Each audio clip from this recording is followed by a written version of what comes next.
Ann-Margret, the Swedish-American singer, actor, and movie legend, stole the show in every way. A lot of people loved her and thought she was adorable. She was just as private about her relationships as she was about being famous, which made her even more attractive. Now that she is 83 years old, Ann-Margret proves what everyone thought about Elvis after this event.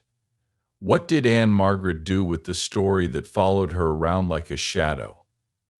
Let's start over. Anne-Margret Olsen was born in the Swedish town of Valsjaben on April 28, 1941. The village was known for its farming and logging businesses. Anna Regina and Carl Gustav Olsen had a daughter named her. Her father came to the U.S. first, but he came back in 1937 to marry her. It was just beginning of the German attack when her father planned to leave Norway with his family. After her mother was reluctant at first. In 1946, her father still went to the United States by himself. Together with her daughter, she was able to join him. By 1949, young Anne-Margret had become a citizen. When she was little, her parents took her to the Marjorie Young School of Dance.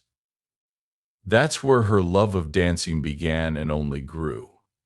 There, the future actor showed off how well she could copy every move of the dance routine.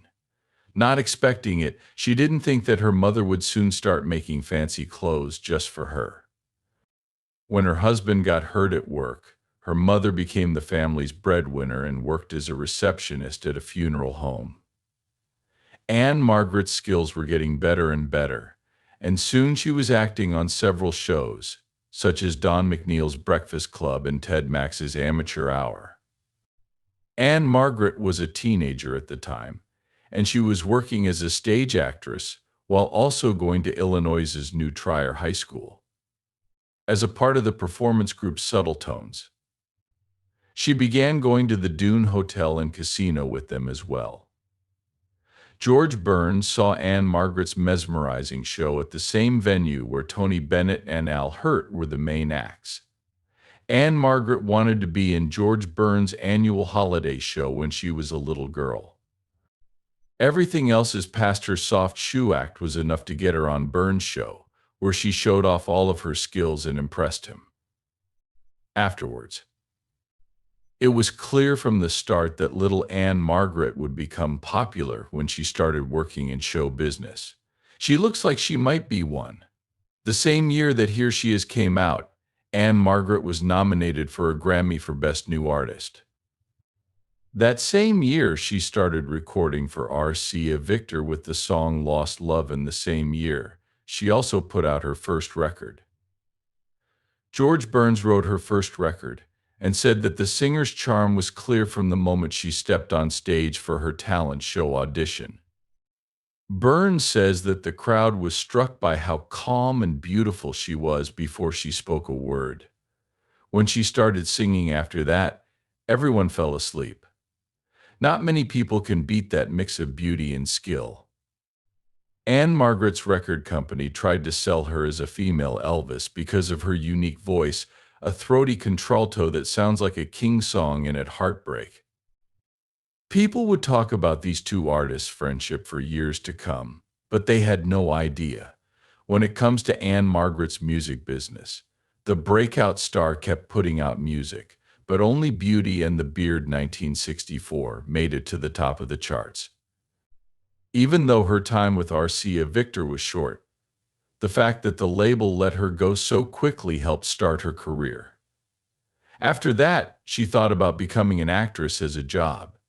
It wasn't until the late 1970s that she went back to the recording studio. With her 1979 song Love Rush, Anne-Margret finally made it to the top of the dance music charts. Anne-Margret stayed out of the public eye for 20 years after putting out God Is Love, the Gospel Sessions in 2001. For this record, she was up for both a Dove Award and a Grammy.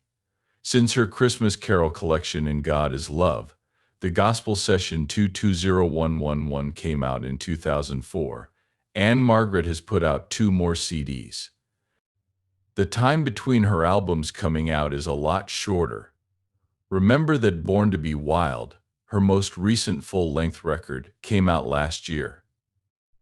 It had 13 songs and guest performances by many well-known musicians, such as the Fuzztones, the Oak Ridge Boys, Pete Townshend, Pat Boone, and many more.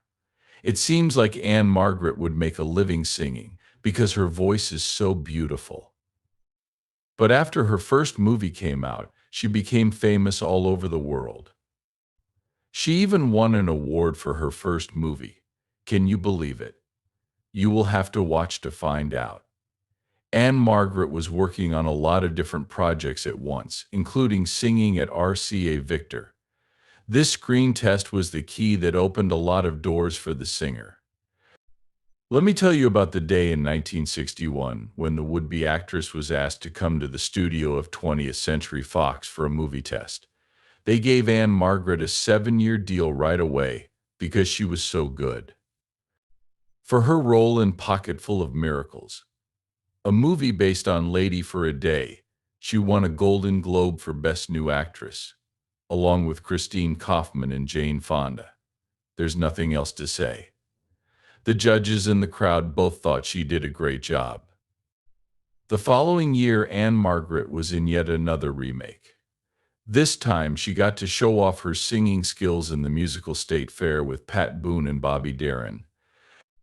The people in charge of the production saw Ann-Margret's audition for the role of Margie, the good girl, and thought she was too pretty. She was cast as Emily. Girl Who Is Bad. After some time, she wrote a biography in which she talked about how these two women reminded her of herself. Emily, who brought out her sensual side and gave exciting acts when they were filmed, and Margie, who was quiet and reserved when she wasn't on stage. As much as she was known for her part as Kim in the 1963 musical Romance by Birdie, these two movies were much more important to her. Many people still have good things to say about By Birdie after all these years. This is not a surprise since the movie's opening weekend at Radio City Music Hall was the biggest opening week for a movie the venue had ever seen. Ann-Margret won the Golden Globe for Best Actress a second time, which was another sign of how good an actress she was. She also sang and danced. It was because President John F. asked her to sing Baby, Won't You Please Come Home. Another interesting fact about Marilyn Monroe's meteoric rise to fame is that she had a secret birthday party in New York a year after singing Happy Birthday to You. In addition, is there anything else that would show you were very successful in your field? It happens when there is already a cartoon version of you.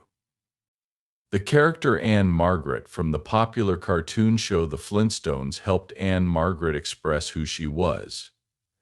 Ann-Margret became famous because of all of these things, but her friendship with a certain famous person really made her famous. Watch out, because we're about to tell their story. It wasn't a surprise that Ann-Margret teamed up with Elvis Presley, who was known as the King of Rock and Roll, and was also a big name in the business at the time. The roles they played as Lucky Jackson and Rusty Martin in the 1964 rock and roll show Viva Las Vegas cemented their place in popular culture. Even so, there were many people who enjoyed the rumors and accidents that happened behind the scenes while this project was being filmed. What happened between the two co-stars was kept secret, even though a lot of people were wondering if their relationship on screen had any real-life effects. Since Presley's death at the young age of 42 in 1977, there have been rumors and guesses about their relationship. Still, she only talked about them and their time together on Viva Las Vegas during the whole show. First, though, we need to talk about Ann-Margret and Elvis Presley's friendship on the set. Presley was already married to Priscilla Presley, whom he met in Germany, while both of them were performing in Viva Las Vegas. Once the cameras were off, they would kiss and joke around on site, which made it clear that they were dating. The actress liked to call the king EPB, but when she talked about Graceland, she called him Thumper. The many things they liked doing together led to their close friendship. Their relationship quickly got dangerous. Priscilla read the news about the rumors while she was by herself at Graceland. Anne-Margret finally wrote in her 1994 autobiography, Anne-Margret My Story, that she had an affair with Elvis while they were making the movie. Things had to stop right away, though, because the king thought that his co-star was telling the press that they were getting married. She goes on to say that both the public and his boss pushed him to marry Priscilla. Even though they broke up, they stayed close friends until the king died in 1977. Their friendly relationship lasted. There is a rumor that Presley's feelings for her stayed the same while they were together. The king was also honest about the fact that after they broke up, he sent flower arrangements in the shape of guitars to Anne-Margret's dressing room for every opening night in Las Vegas. He did it over and over again, and always hit the mark. So, she thought something was wrong when the flowers didn't show up on her opening night, August 16, 1977. She found out about the singer's death through a call from his Graceland home. She was one of the first people to hear the sad news, even before it was made public. Anne-Margret was thankful that Elvis Presley always showed her love, and she talked about them for many years after he died. The actor and singer gave a good review of Larry King in an interview in 2002. Anne-Margret told me that he was the kindest and most giving man I had ever met. He was also very smart and talented, and he was unlike anyone else I've ever met. He was a great person who was kind and helpful. Even though some viewers cheered for them to get married, many viewers didn't think their short relationship would last. Turner's old movies Ben Mankiewicz talked about the Viva Las Vegas stars' relationship and said he thought it would end soon. But he did agree that there was a real and important connection between them, one that was built on a shared past and an understanding of what the other had been through. Viva Las Vegas has a lot of singing numbers, like you'd expect from a show. But do you know? An extra song was originally on the album, but it was taken out for the final release. A YouTube video published by Country Living in 2017 made deleted footage from Elvis Presley's Viva Las Vegas public. In it, the character plays the piano and sings the love song Today, Tomorrow, and Forever. Then, out of nowhere, Rusty, who plays Anne-Margret, shows up with her loving eyes on him.